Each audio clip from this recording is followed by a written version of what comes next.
Good afternoon, Trinidad and Tobago. I'm Karen Cozier Phillips. C-News is live at noon. Topping the news at this time, the Police Complaints Authority has recommended criminal and disciplinary action against some police officers involved in total day of policing on Monday, 23rd March 2015. The PCA concluded their investigation and, in a report, said although no direct evidence was found to indicate that senior officers were alerted to plans by the junior officers to conduct the roadblocks or road exercises, it was difficult to believe no senior officer was aware of those plans, given the amount of planning, coordination, and precise execution required. The PCA also found the special branch culpable, as it failed to detect and report on the intended activities of which culminated in the fiasco. They added the leadership of the special branch did not display appreciation for the primacy of the functions of the branch in relation to curtailing or preventing the activities on that day. The PCA's report will be forwarded to the DPP for consideration. The Police Complaints Authority has found evidentiary support for consideration of criminal and disciplinary action to be taken against some police officers who would have participated in the roadblocks or road exercises on Monday, 23rd March 2015. Well, in many ways, Attorney-at-Law Martin George says this only enforces the need for an internal body to regulate police officers as they do their work. Marie-Therese Bernard has more. Attorney-at-Law Martin George says the finding of the Police Complaints Authority is a very important one for the Trinidad and Tobago Police Service. I think the findings of the Police Complaints Authority are significant and very important because it clearly is an indictment against the TTPS in relation to its management of its officers and the issue of whether there are sufficient disciplinary measures instituted against officers when they fail to adhere to the highest standards of conduct and behavior as required by the Trinidad and Tobago Police Service and as demanded by the public in general. He says he has recommended many times an internal unit designed to keep watch over police officers and their performance. I have called several times for there to be the institution and implementation of an internal affairs unit in the Trinidad and Tobago Police Service, whereby you have officers who are undercover all the time within the police service who are actively observing and reporting on the wrongdoings of police officers, so that way you can be policing yourself effectively. If you are not able to police yourself effectively and deal with the miscreants and the wrongdoers within the service, you will forever have an apple that is rotten to the core.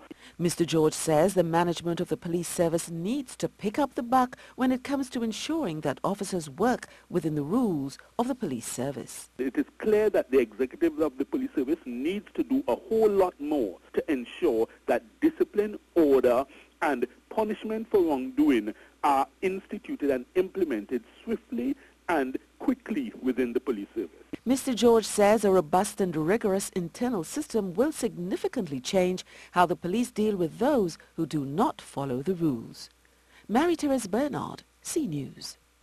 To some crime news now. One man who is believed to be a bandit was shot dead yesterday in Arima. According to reports, at around 6 p.m., 3 men attempted to rob a casino near the corner of Broadway and Prince Street, Arima. However, they did not account for an armed security guard who opened fire upon them. He hit one of the bandits, killing him. The dead man was identified as Tyree Charles of Demerara Road, Arima. The other men escaped on foot. And the bullet-riddled body of a man was found in a parked car in Siparia last night. According to reports, around 10 o'clock, officers received a report of a suspicious-looking vehicle with the lights still on at Murray Trace, Siparia.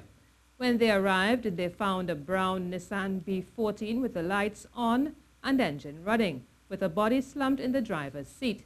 The handbrakes of the car were pulled up.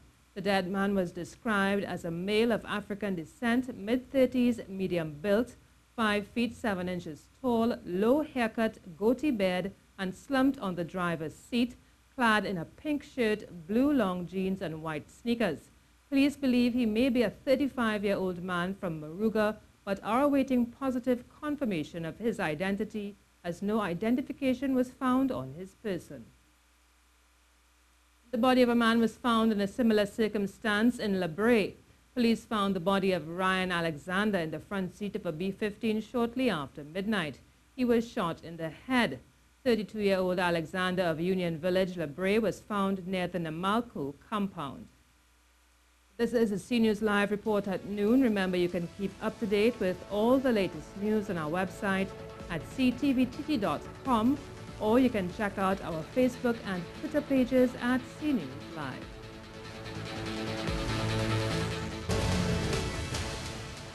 While evacuation efforts are continuing in Antigua and Barbuda, several New York-based nationals of the country are attempting to send aid back to their home country. Dion Batiste tells us more. Even as citizens struggle to come to terms with the devastation left in the wake of Hurricane Irma, Prime Minister of Antigua and Barbuda, Gaston Brown, ordered a mandatory evacuation of Barbuda in preparation for Hurricane Jose, which was expected to pass through the island. Sources say 45 babies and an unspecified number of adults were on board the first vessel which left Barbuda to be transported to the mainland after 8 on Thursday night. In a conversation with CNews, Miriam Henry, an Antigua national who resides in the U.S., said Antiguans in New York are working together to send much-needed items to those affected by Irma. Antiguans right now here in New York City are collecting items to send down to Antigua for the Barbudan victims.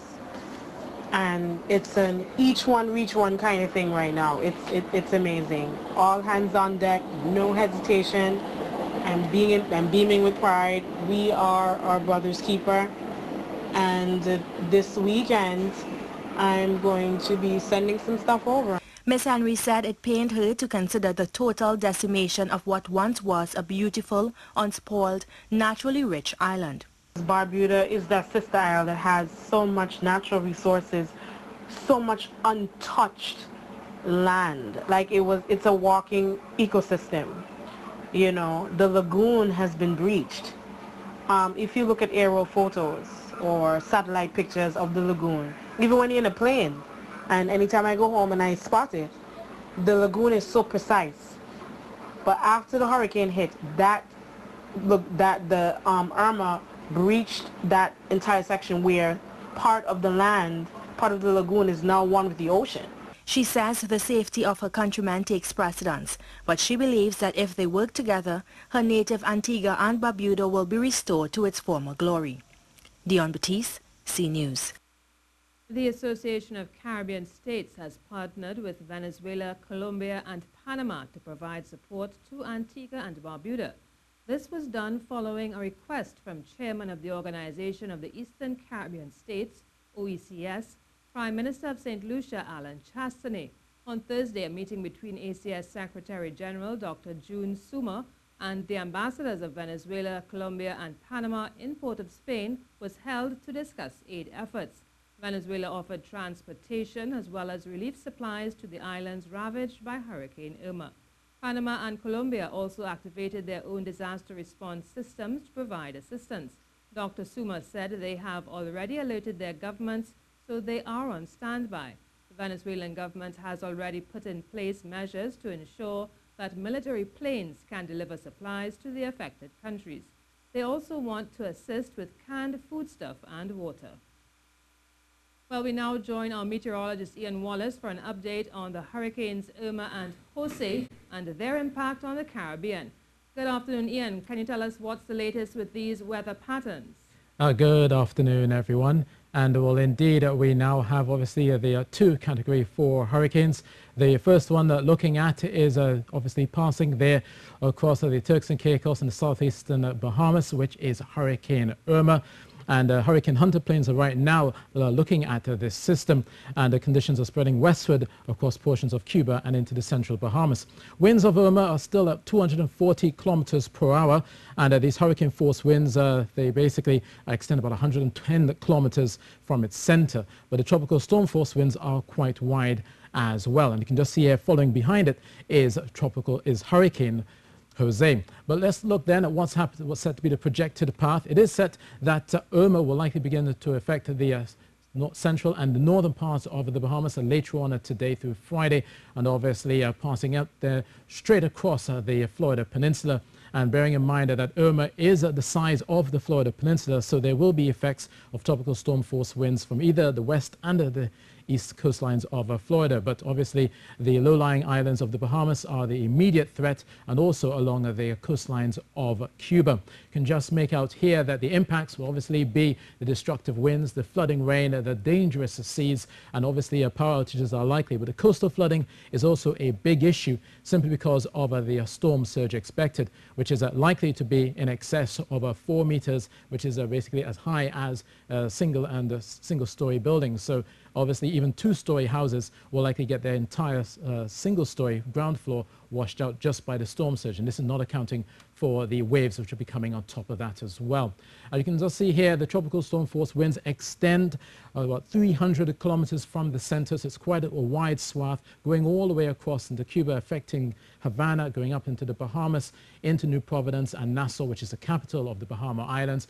And obviously we've been looking at yet another system. This one is Jose, which has now been updated to a Category 4 hurricane. And this one is an extremely dangerous system.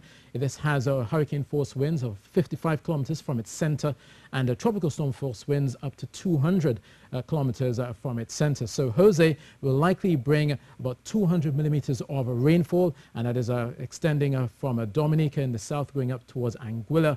And obviously the track of Jose is the most important. It will likely still be hitting the same islands that were hit previously. That is, we're looking at Antigua, Barbuda, St. Kitts, St. Bartholomew, Anguilla, as well as the northern part of Puerto Rico. And it is looking at a Category 4 as it goes through those islands. So unfortunately for those islands, looking at winds again of 240 kilometers per hour. And also there's ongoing flooding set to continue because there's no way for the water to go.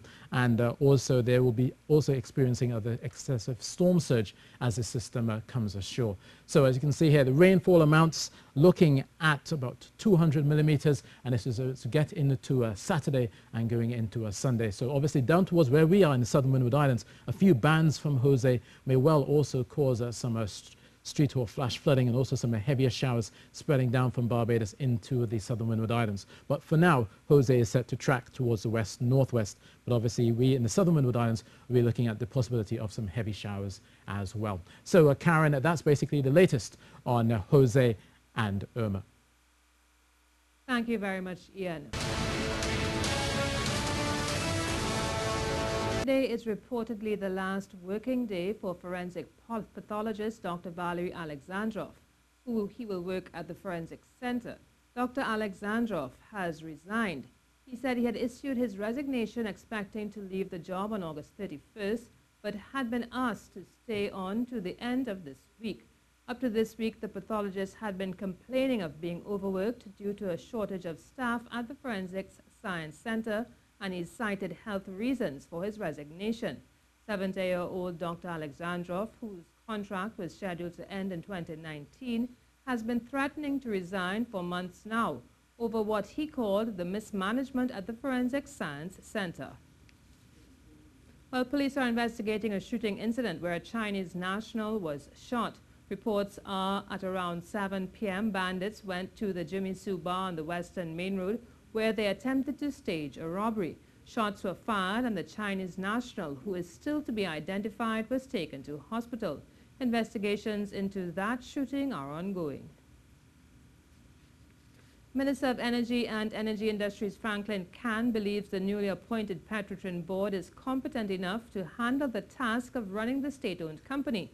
Speaking at a commitment ceremony for the Extractive Industries Transparency Initiative, the Energy Minister said there's no conflict of interest in the appointment of Permanent Secretary in the Ministry of Energy, Selwyn Lashley, to the Petrotrin board. Marie Hull tells us more. Well, I am the line minister. Mr. Lashley did in fact consult the head of the public service, which Mr. Maurice Sweet, which is the permanent secretary in the office of the Prime Minister. And from that level, he had no objection to his appointment. That's Energy Minister Franklin Kahn given the nod on his permanent secretary being appointed to the Petrotrin board. The changes to the state-owned oil company was announced last Friday. And the line minister says there is much to be done. The Petrotrin board was a collective cabinet decision. But you see, what we need is good governance in Petrotrin. What we need is a board who understands what the issues are. The challenges are extremely grave at Petrotrin. My position on Petrotrin personally, and it has been driving this process to some extent, is that as bad as Petrotrin is, the phrase I use is that it is fixable. He also responded to queries into the appointment of the board's chairman, Wilfred Espany. The proper skill sets, especially at the managerial and the senior managerial level, the right type of skill set in the core of the organization to effect the turnaround, and serious new capital injection for this company. And that will be the mandate of the board to move us forward. Minister Khan maintains that government has no intentions of running the day-to-day operations of Petrotrin, but will be instrumental in the policy of the company. The government does not intend to handle the day-to-day operation of Petrotrin. It is not my job to manage Petrotrin on a day-to-day basis. It is my job to set the policies and the programs that we want implemented and to articulate the basic tenets of the turnaround. But it's the board and the management that has to do it. A date for the official installation of the board is still to be announced. Marie Hall, C News.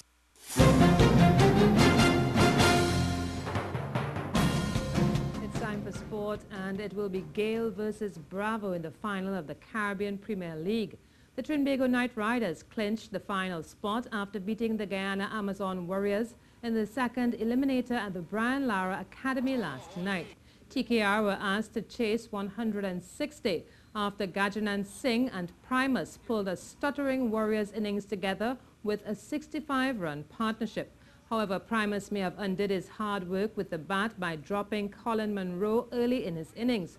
Monroe would prove to be the anchor of the TKR chase, notching a 50, while Darren Bravo smashed 43 to put the Knight Riders in an assured position. A Dwayne Bravo cameo pulled the run rate below a runner ball before Dinesh Ramdin put the game beyond doubt with a late flourish. The final will see the top two teams of the group stage face each other on Saturday. The 8th edition of the Maritime Otwar River Race will take place on Saturday, October 28th, and will feature races in a variety of categories.